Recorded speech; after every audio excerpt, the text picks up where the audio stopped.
ఒక్కసారి గమనించినట్లయితే వైఎస్ఆర్సీపీ పాలనలు, మా పాలనలు ఎన్ని ఉద్యోగాలు ఇచ్చారు, ఎన్ని ఉద్యోగాలు వచ్చాయి అనేది ఒకసారి గమనించినట్లయితే కేవలం 4 నెలల కాలంలో వైఎస్ఆర్సీపీ ప్రభుత్వం 2019 జూన్లో ప్రమాణ స్వీకారం చేసాం.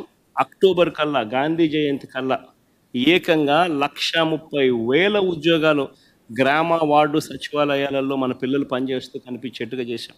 4 నెలల కాలంలోనే ఏకంగా మరో 2,66,000 వాలంటీర్ల ఉద్యోగాలు అక్టోబర్ 2 గాంధీ జయంతి నాటికి, అంటే మా ప్రభుత్వం ఏర్పడిన 4 నెలల కాలంలోనే రిక్రూట్ చేశాం.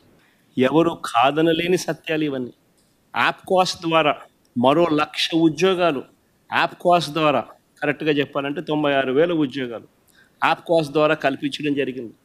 యాప్కాస్లో పే స్లిప్పులతో సహా చెప్పగలుగుతాం ఎవరికి ఉద్యోగాలు ఇస్తున్నామని. నేను చెప్పిన ప్రతి నెంబరు కూడా పే స్లిప్స్తో సహా, ఆధార్ కార్డ్ నెంబర్తో సహా చెప్పగలుగుతాం.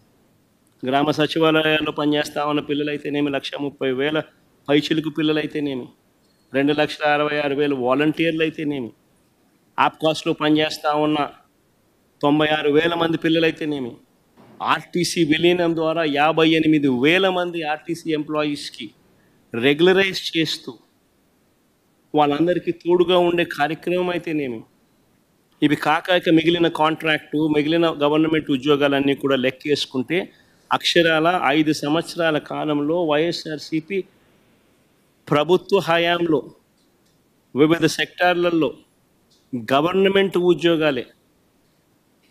ఉద్యోగాలు అని అంటే గవర్నమెంట్ ఉద్యోగాలు, అవుట్సోర్సింగ్, కాంట్రాక్టు అన్ని గవర్నమెంట్ పరానికి సంబంధించినవి 6,31,310 మందిని వైఎస్ఆర్సీపీ హయాంలో ఉద్యోగాలు ఇచ్చారు. అదేవిధంగా లార్జ్ అండ్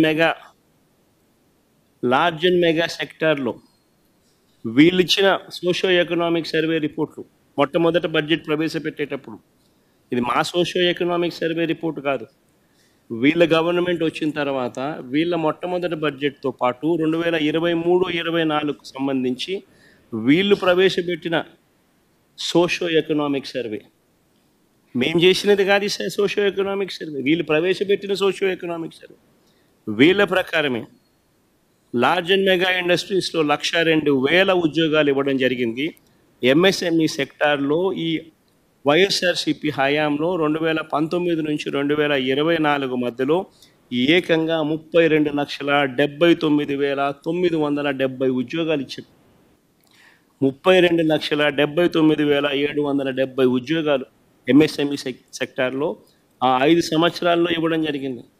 మొత్తంగా వైఎస్ఆర్సీపీ 5 సంవత్సరాల పాలనలో అటు గవర్నమెంట్ ఉద్యోగాలు అయితేనేమి, లార్జ్ అండ్ మెగా ఇండస్ట్రీస్లో అయితేనేమి, ఎంఎస్ఎంఈ సెక్టార్స్లో అయితేనేమి, మొత్తానికి ఆ 5 సంవత్సరాలలో 40 లక్షల పైచిలకు ఉద్యోగాలు ఇచ్చినట్టుగా ఆధార్ కార్డ్ నెంబర్లతో సహా చెప్పగలిగే పరిస్థితిలో ఉంది.